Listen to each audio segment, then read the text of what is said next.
இந்த நாளிலே நாம் கர்த்தருடைய வார்த்தையை கேட்கும்படியாக சமூகத்தில் கூடியிருக்கிறோம். எத்தனை பேர் கர்த்தருடைய வார்த்தையை கேட்கும்படியாக ஆயத்தமாக இருக்கிறீர்கள்? அவர் வார்த்தையாய் இருக்கிறார். வார்த்தையினாலே நமக்கு அவர் அற்புதம் செய்கிறவராக இருக்கிறார். நம்முடைய வார்த்தையை தீவிரமாய் அனுப்பி நம்முடைய காரியங்களை வாய்க்க செய்கிற தெய்வம். அவர் அனுப்புகிற அந்த வார்த்தை அவரிடத்தில் வெறுமையாய் திரும்பாது. எதற்காக அவர் வார்த்தை அனுப்புகிறாரோ அந்த வார்த்தை அவர்கள் எதிர்பார்க்கிற நன்மைகளை செய்து முடித்துவிட்டு கர்த்தரிடத்திற்கு திரும்பும் என்று வேதம் சொல்கிறது. வாசிக்கலாம். சங்கீதங்களின் புஸ்தகம் 150 அதிகாரம் 1 வசனத்தை வாசிக்கலாம். அல்லேலூயா, தேவனை அவருடைய பரிசுத்த ஸ்தலத்தில் அவரை துதியுங்கள். எங்க துதிக்கணும்? அவருடைய பரிசுத்த ஸ்தலத்தில் அவரை நீங்கள் என்ன பண்ணுங்க? துதியுங்கள். வேதம் சொல்லுகிறது அவருடைய பரிசுத்த ஸ்தலத்தில் கர்த்தரை நாம் என்ன பண்ணணும்? துதிக்க வேண்டும். ஸ்தலம் என்றால் என்ன?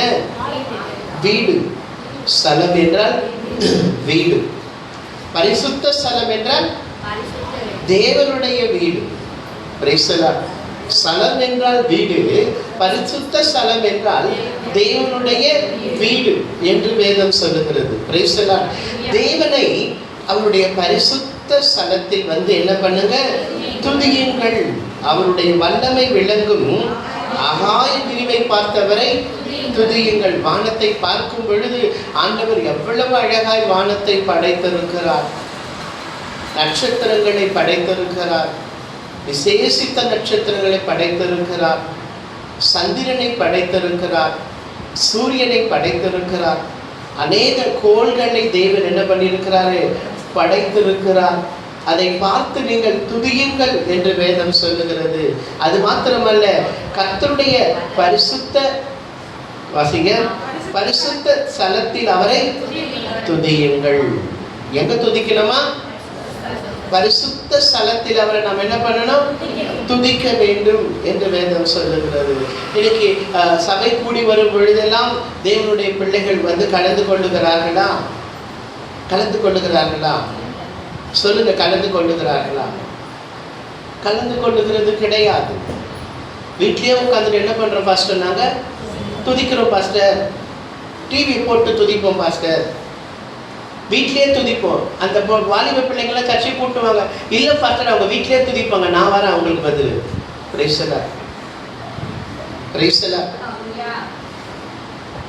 பரிசுத்த ஸ்தலத்தில் அவரை துதியுங்கள். அவருடைய வல்லமை எங்க இருக்குது? அவருடைய ஆலயத்தில் இருக்கிறது. நாம் வசனம் தெரியணுன்றதுக்காகவே நான் தேடி சர்ச் ஆரம்பிக்கும் போது இந்த வசனத்தை போட்டேன்.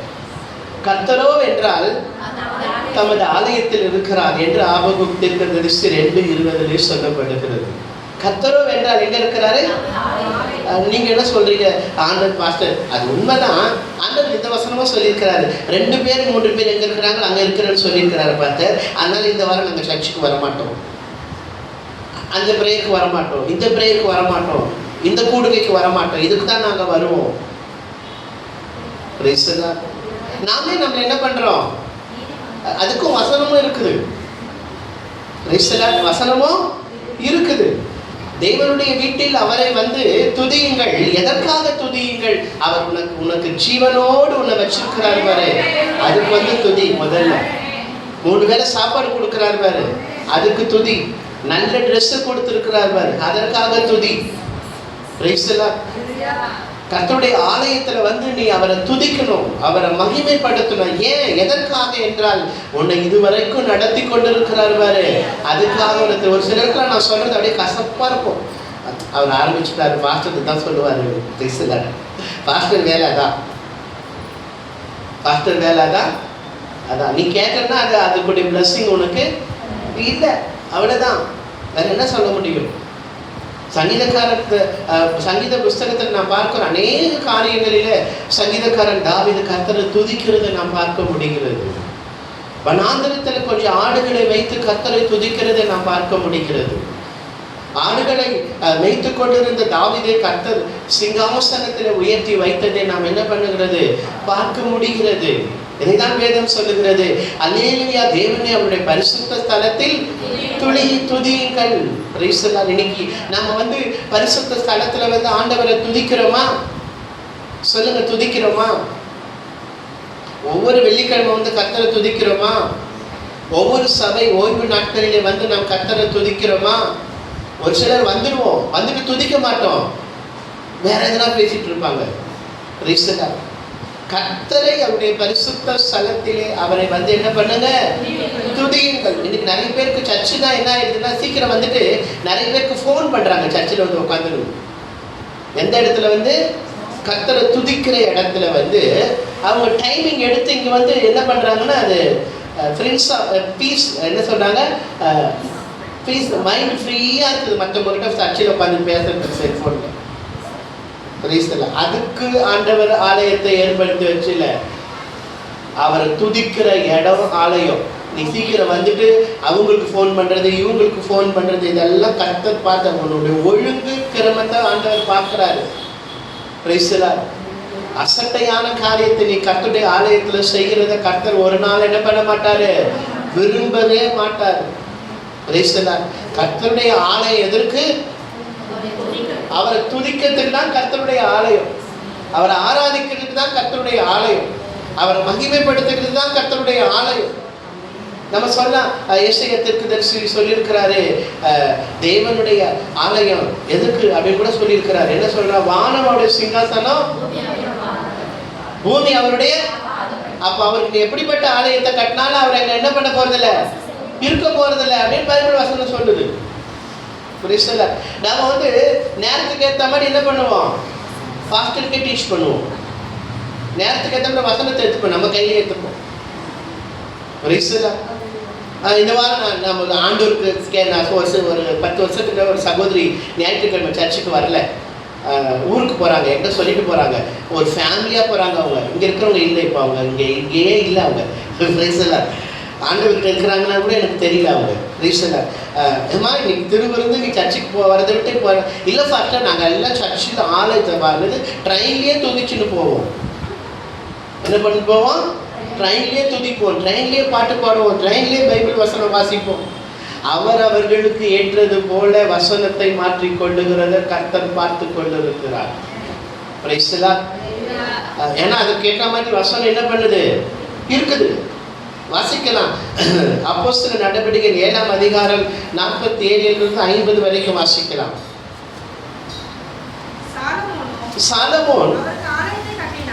சாலமோன் அவருக்கு ஆலயத்தை கட்டினான்.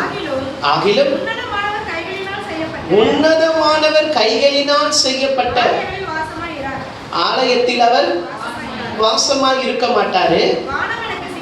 வானம் எனக்கு சிங்காசனம், பூமி எனக்கு பாதபடியுமா இருக்கிறது என்று எனக்காக நீங்கள் எப்படிப்பட்ட வீட்டை கட்டுவீர்கள்? நான் தங்கியிருக்கிற ஸ்தலம் எது? ஒருவேளை நீங்க இந்த வசனத்தை கூட பேசிக் பண்ணலாம். அப்புறம் நான் சொல்லுவேன், பவுல் சொல்ற, அப்போஸ்தலனாகிய பவுல், நீங்களே தேவன் தங்கும் தேவாலயம். என்ன சொல்றாரு பவுல்? நீங்களே தேவனுடைய தங்குகிற தேவாலயம். இப்படி எடுத்துக்கொள்ளலால, எனக்குள்ளவே ஆண்டவர் இருக்கிறாரு. ஒரு சிலர் பல வருஷமா சர்ச்சுக்கு வராதவங்கள நான் கேட்பேன், ஏன் சர்ச்சுக்கு வர மாட்டேங்க அப்படின்னு கேட்டான்னு சொல்லுவாங்க, மனசுக்குள்ளவே இருக்கிறார் பாஸ்டர் ஆண்டவர். எவ்வளவு பெரிய நீதிமானா இருக்கிறாங்க, நெஞ்சின நீதிமானாகிறாரு. உண்மையிலே சொல்றேன், கைவேலை இல்லாத ஒரு வீட்டை கர்த்தர் நமக்காக பரலோகத்துல என்ன பண்றாரு, கட்டி கொண்டிருக்கிறார். அது உண்மைதான், இல்லைன்னு சொல்லலை நான். ஏன்னா வேதம் சொல்லுகிறது, யோவான் சுவிசேஷத்துல ஆண்டவர் சொல்றார், நான் போகிறேன், உங்களுக்காக ஒரு ஸ்தலத்தை நான் என்ன பண்ண போறேன், ஆயத்தம் பண்ண போறேன். நான் போயிட்டு உங்களுக்காக ஒரு ஸ்தலத்தை ஆயத்தம் பண்ணிட்டு நான் திரும்பி வருவேன். நீ எந்த இடத்துல சுத்தி இருந்தாலும் நீ என் கூட வந்துடலாம். அதான் அர்த்தம்.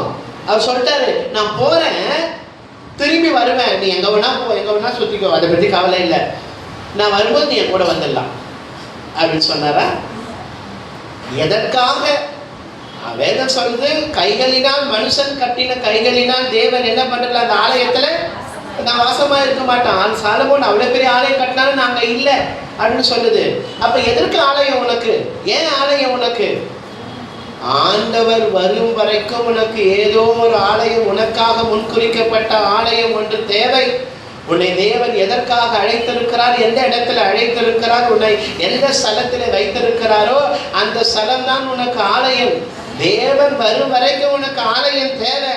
ஏன்னா அவரை துதிக்கிறதுக்கு, ஏன்னா அவருடைய வார்த்தையை கேட்டு இன்னும் பரிசுத்தமாக்கப்பட்டு இன்னும் மனம் திரும்பி பரிசுத்தவான்களாய் வாழும் பொழுதுதான் நாம் அவர் கட்டின ஆலயத்தில் போய் வாசமா இருக்க முடியும். இன்றைக்கு நிறைய திருச்சபைகள் உண்டு. சொல்லுவாங்க, எங்க சர்ச்சுக்கு ஒரு முறை வந்து பாருங்க, அங்க ஏசி போட்டிருக்கிறாங்க, நல்லா இருக்கும், லைட்டு நிறைய மேக்கப் போடுற மாதிரி லைட்டுங்கெல்லாம் இருக்குது, எங்க பாஸ்டர் நல்லா பேசுவாரு. மனிதர்கள் இப்படி சொல்லுகிறது உண்டு. இந்த பூமியிலே நாம் வாழ்கிற நாட்களிலே கர்த்தர் நமக்காக ஒரு ஆலயத்தை ஏற்படுத்தி வைத்திருக்கிறார். உங்களுக்கு ஒரு தகப்பன் வீடாக ஒன்றை ஏற்படுத்தி வைத்திருப்பார். அந்த வீட்டில் வந்து நீங்க கர்த்தரை துதிக்கணும், அவருடைய வார்த்தையை கேட்கணும். எப்படி நாம் மறுரூபமாக முடியும்? கர்த்தருடைய வார்த்தையில தான் நாம் மறுரூபமாக முடியும். கர்த்தருடைய வார்த்தை தான் உன்னை சுட்டி காட்டும். கர்த்தருடைய வார்த்தை தான் உன்னை மனம் திரும்ப செய்யும். கர்த்தருடைய வார்த்தை தான் உன் வாழ்க்கையை மாற்ற முடியும். அதற்கு உனக்கு என்ன தேவை? பரிசுத்த ஸ்தலம், ஆலயம் தேவை. ஆண்டவர் வரும் வரைக்கும் ஆலயம் தேவை. நாம் இந்த பூமியில வாழ்ற நாட்கள் வரைக்கும் நம்ம ஆலயத்துல என்ன பண்ணணும்? கூடி வரணும், கர்த்தருடைய வார்த்தையை கேட்கணும், கர்த்தரை துதிக்கணும், கர்த்தருடைய நாமத்தை மகிமைப்படுத்துறதுக்கு தான் ஆலயம். அதற்கு தான் கர்த்தர் என்ன பண்ணாரு? ஓய்வு நாள கர்த்தர் ஏற்படுத்தினாரு. ஓய்வு நாள கர்த்தர் என்ன பண்ணாரு? ஏற்படுத்தினார். அதனால்தான் ஆண்டவர் ஆலயத்துல போயிட்டு என்ன பண்ணாரு? இயேசு கிறிஸ்து என்ன பண்ணாரு? உபதேசம் பண்ணாரு. தன்னுடைய ஆலயத்தை குறித்த வைராக்கியம் அவர் என்ன பண்ணுச்சு? பட்சித்தது. தன்னுடைய ஆலயத்தை குறித்த வைராக்கியம் அவர் என்ன பண்ணுது? பட்சித்ததுனால போறாரு ஆலயத்திற்கு. சவுக்க ஒண்ணு உண்டு பண்ணின்னு போறாரு. அங்க போய் கொள்ளுகிறவர்களையும் விற்கிறவர்களையும் புறா விற்கிறவர்களையும் காசுக்காரனுடைய பலகைகளை கவிழ்த்து போட்டு என்னுடைய ஆலயத்தை கள்ளர் குகையாக்கினீர்கள், வியாபார வீடாக்காதீங்க. இங்க வந்து எந்த ஒரு வியாபாரம் பண்றதுக்கு இடம் கிடையாது, அறிமுகப்படுத்துற இடம் கிடையாது. இது எல்லாத்தையும் இன்னைக்கு நாம நினைச்சிருக்கிறோம், ஓ இங்க போனா நிறைய ஜனம் வர்றாங்க, இதை அறிமுகப்படுத்தி நம்ம சேல்ஸ் பண்ணலாம். அப்படிப்பட்ட ஒரு ஆலயம் கர்த்தருடைய ஆலயம் கிடையாது. ஆண்டவர் என்ன பண்ணார்? அந்த இடத்துல வைராக்கியம் பாராட்டினார். என்னுடைய வீட்டை கள்ளர் குகையாக்காதுங்க. அப்போ ஆண்டவருடைய வைராக்கியம் இருந்ததுல ஆலயத்துக்கு மீது ஆண்டவருக்கு அதைதான் இந்த சங்கீதத்துல நான் வாசிக்கிறோம். அல்லேலூயா, தேவனே அவருடைய பரிசுத்த ஸ்தலத்தில் துதியுங்கள். ஸ்தலம் வேறு, பரிசுத்த ஸ்தலம் வேறு. ஸ்தலம் வேறு, ஸ்தலம் என்றால் வீடு, பரிசுத்த ஸ்தலம் என்றால் தேவனுடைய வீடு. இன்றைக்கு நம்மள ஆண்டவர் உயிரோடு வச்சிருக்கிறார். ஒரு காலத்துல எப்படியோ வாழ்ந்து கொண்டிருந்த, குடும்பம் நடத்த முடியாத ஒரு சூழ்நிலை, சாப்பாட்டுக்கு நல்ல வழி இல்லாத ஒரு சூழ்நிலை, அதுல இருந்தெல்லாம் கர்த்தர் ஒண்ணு விடுதலையாக்கி என்ன பண்ணிருக்கிறாரு? தூக்கி வச்சிருக்கிறாரு. அதற்காகவே நீ என்ன பண்ணணும்?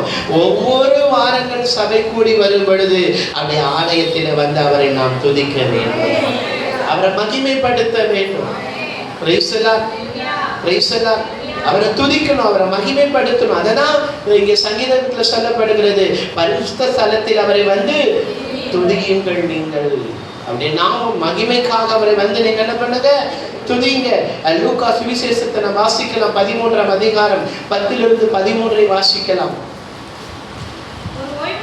ஒரு ஓய்வு நாளில் அவர் ஜெபாலயத்தில் போதகம் பண்ணி கொண்டிருந்தார். இஸ்ரேல் தேசத்துல ஜெபாலயம் தனியா இருந்தது, ஆலயம் தனியா இருந்தது. ஜெபிக்கிறதுக்குன்னு ஒரு ஆலயத்தை என்ன பண்ணிட்டு இருந்தாங்க? அவங்க ஏற்படுத்தி வச்சிருந்தாங்க. சாலமோன் கட்டின ஆலயம் ஒரு பக்கம் இருந்தது, ஜெபாலயம் ஒரு பக்கம் இருந்தது. ஒரு மனிதன் தேவனிடத்துல வரும்போது கூட அவங்க சொல்லுவாங்க, இவன் நமக்காக ஒரு ஜெபாலயத்தை என்ன பண்ணிருக்கிறான்? கட்டி கொடுத்திருக்கிறானே என்று சொல்லுவாங்க. இங்க நம்ம பார்க்கிறோம், ஒரு ஓய்வு நாளில் இயேசு கிறிஸ்து ஜெபாலயத்தில் போதகம் பண்ணி கொண்டிருந்தார். 18 வருஷமாய் பலவீனப்படுத்த கொண்டிருந்த ஆவியை கொண்டிருந்த ஒரு ஸ்திரீ அங்கே இருந்தாள். அவள் எவ்வளவேனும் நிமிரக்கூடாத கூனியாய் இருந்தால் இயேசு அவளை கண்டு தம்மிடத்தில் அழைத்து, ஸ்திரீயே, உன் பலவீனத்திலிருந்து நீ விடுதலையாக்கப்பட்டாள் என்று சொல்லி அவள் மேல் கையை வைத்தாள். உடனே அற்புதத்தை பெற்றுக்கொண்டாள். எங்க வந்து பெற்றுக்கொண்டாள் அற்புதத்தை? ஆலயத்தில் வந்து அற்புதத்தை பெற்றுக்கொண்டாள். ஆலயம் உன்னை உருவாக்குகிற ஒரு இடம். பரிசுத்த ஸ்தலம் உன்னை உருவாக்குகிற ஒரு இடம். பரிசுத்த ஸ்தலம் ஒரு கண்ணாடி. நம் குற்றங்களை நமக்கு வெளிப்படுத்துகிற ஒரு கண்ணாடி. நம்ம வீட்டில் வந்து ட்ரெஸ் பண்ணிட்ட பேர் கண்ணாடியை பார்த்துட்டு தான் நம்ம வெளியே வருவோம். வெளியே வந்த பேர் நம்ம சாயல் என்ன ஆயிடும்? மறந்துடுவோம். நம்முடைய சாயலை சுட்டி காட்டுகிற ஒரு இடம் எது என்றால் ஆலயம். தேவனுடைய வார்த்தை. உன் கண்ணால உன் முகத்தை பார்க்க முடியுமா? உன் மூக்கை மட்டும் பார்க்கலாம். கண்ணால முகத்தை பார்க்க முடியுமா? மூக்கை பார்க்க முடியுமா? கண்ணால பார்க்கலாம். மூக்கை மட்டும் உன்னால கண்ணாடியில் பார்க்க, கண்ணால் மூக்கை பார்க்கலாம். உன் மூஞ்சை பார்க்க முடியுமா? பார்க்க முடியாது. நீங்கள் ட்ரை பண்ணி பாருங்க. கண்ணில் மூக்கை பார்க்கலாம், அழகாக தெரியும். மூக்கு மட்டும் இங்கே மேலே மட்டும்தான் தெரியும். முகம்லாம் தெரியாது. கண்ணாடியில் ஒண்டி தான் தெரியும். நம்ம குற்றங்களை குறைகளை சுட்டி காட்டுகிற ஒரு இடம் என்னவென்றால் தேவனுடைய ஆலயம், தேவனுடைய வார்த்தை. இந்த பூமியில நாம வாழ்ற நாட்கள் வரைக்கும் நாம் என்ன பண்ணணும்? ஆலயத்துக்கு வரணும். ஆண்டவருடைய வருகை வர வரைக்கும் நம்ம என்ன பண்ணணும்? ஆலயத்துக்கு வரணும். ஆலயத்துக்கு வராதே உனக்கு அற்புதம் எப்படி நடந்துடும்? நடக்கும் அற்புதம்? சான்ஸே கிடையாது. ஆலயத்துக்கு வராது. நீ இந்த ஆலயம், நீ எந்த ஆலயத்துக்கு போனாலும் இதே வார்த்தை தான், இதே தான்.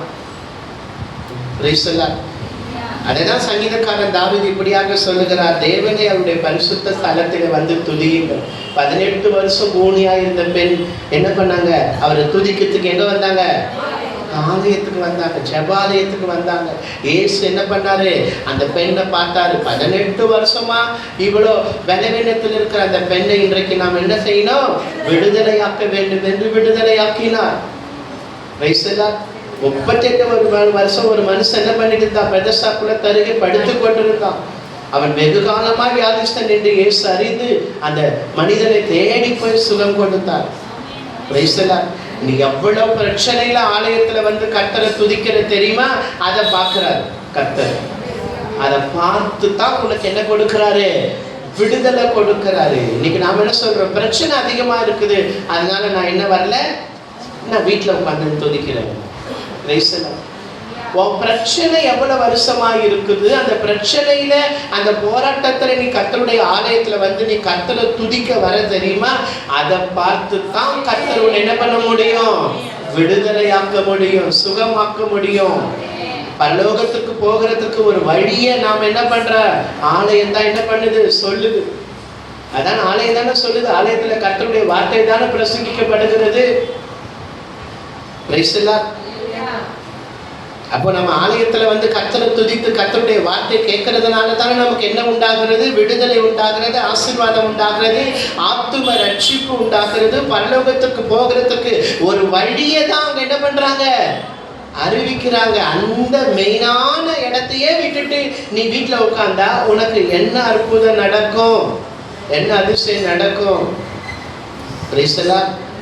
இன்னைக்கு நிறைய பேர் காதல செவிடன் காதல ஊதுன சங்கு இந்த வார்த்தையெல்லாம் ஒரு தென்னாப்பில் உட்கார யோசிப்பாங்க அப்படின்னு யோசிப்பாங்க. செவிடன் காதல ஊதுன சங்கு. அப்படி நாம் இருக்கக்கூடாது.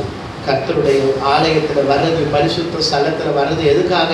கர்த்தரை மகிமைப்படுத்த, துதிக்க. அவரை நம்ம மகிமைப்படுத்த, அவரை நம்ம துதிக்கும் பொழுது ஆண்டவர் என்ன பண்ணுவாரு? நம்முடைய சூழ்நிலைகளை எல்லாம் பார்ப்பாரு, நம்மளை விடுதலையாக்குவாரு, வியாதிலிருந்து விடுதலையாக்குவாரு, பலவீனத்திலிருந்து விடுதலையாக்குவாரு, போராட்டம் பிரச்சனையிலிருந்து விடுதலையாக்குவாரு. நமக்கு ஆத்துமாவில் ஒரு ரட்சிப்பை தேவன் கொடுப்பார். Praise the Lord.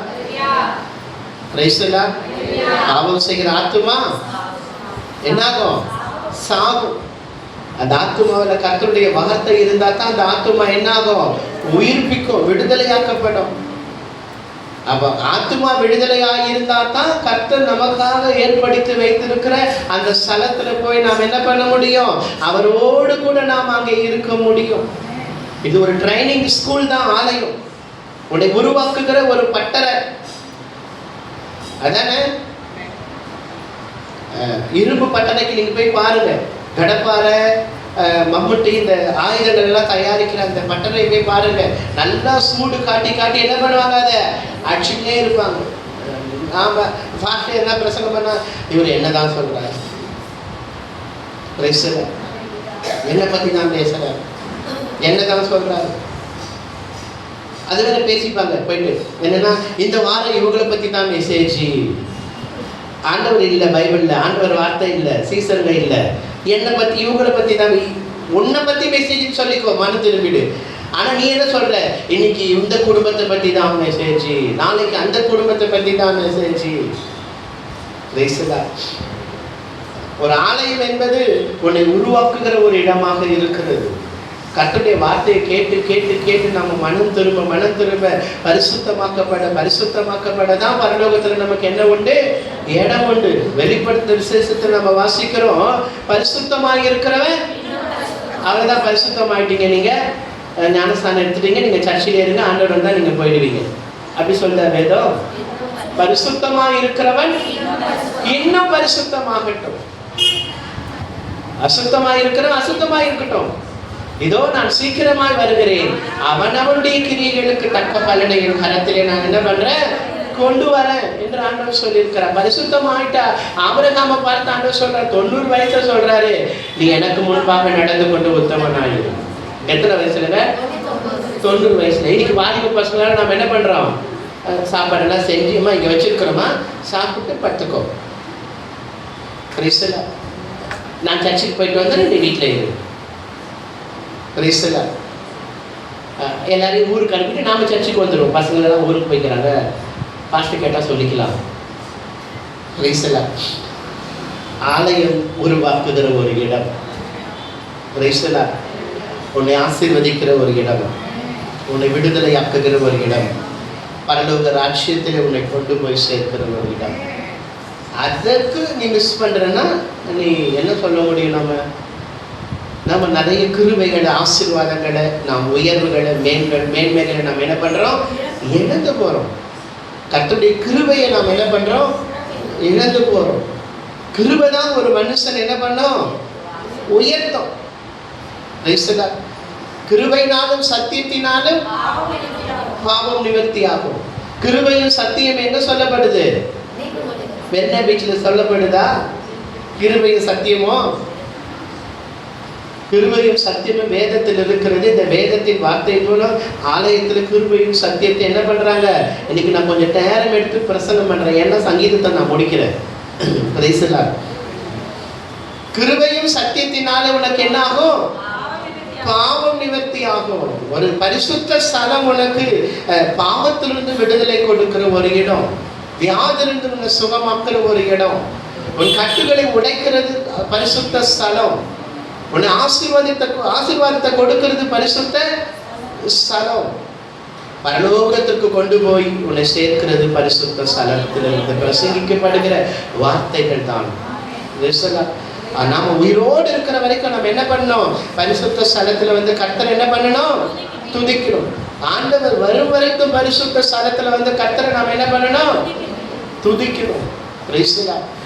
சும்மாவே நமக்கு என்ன ஆசீர்வாதங்கள் என்ன ஆயிடாது, கிடைச்சிடாதுங்க. வீட்டுல இருந்துக்கினே நமக்கு ஆசீர்வாதம் கிடைக்கணும்னா கிடைக்காது. கிடைக்குமா? வீட்டுல இருந்தே நமக்கு விடுதலை கிடைக்குமா? கிடைக்காது. வீட்டுல இருந்தே நமக்கு உயர்வு மேன்மை வருமா? வராது. கர்த்தரை கண்டடையத்தக்க சமயத்தில் தேடுங்கள், அவர் சமீபமாய் இருக்கையில் அவரை நோக்கி கூப்பிடுங்கள். கர்த்தரை தேடி தடவியாகிலும் அவரை என்ன பண்ணுங்க, நீங்க கண்டுபிடிங்க. இதான வேதம் சொல்லுது. கர்த்தரை தேடுகிறதுக்கு நாம் ஆலயத்துக்கு வருகிறோம். கர்த்தருடைய ஆலயத்துல வந்து கர்த்தரை துதித்து கர்த்தருடைய வார்த்தையை கேட்க கேட்க கேட்கதான் கர்த்தர் உன் வாழ்க்கையிலே பூரண விடுதலையை, பூரண ஆசீர்வாதத்தை, பூரண மேன்மையை, உயர்வை கர்த்தர் கொடுக்க முடியும். மற்றபடி நீ என்ன செஞ்சாலும் இந்த ஆலயம், எந்த ஆலயத்துக்கு போனாலும் இதை தான் சொல்ல போறாங்க. ஆலயத்தை மாற்றுவாங்க. என்ன சொன்ன என்ன பண்ணுவாங்க, ஆலயத்தையும் மாற்றுவாங்க, பாஸ்டரையும் மாற்றுவாங்க.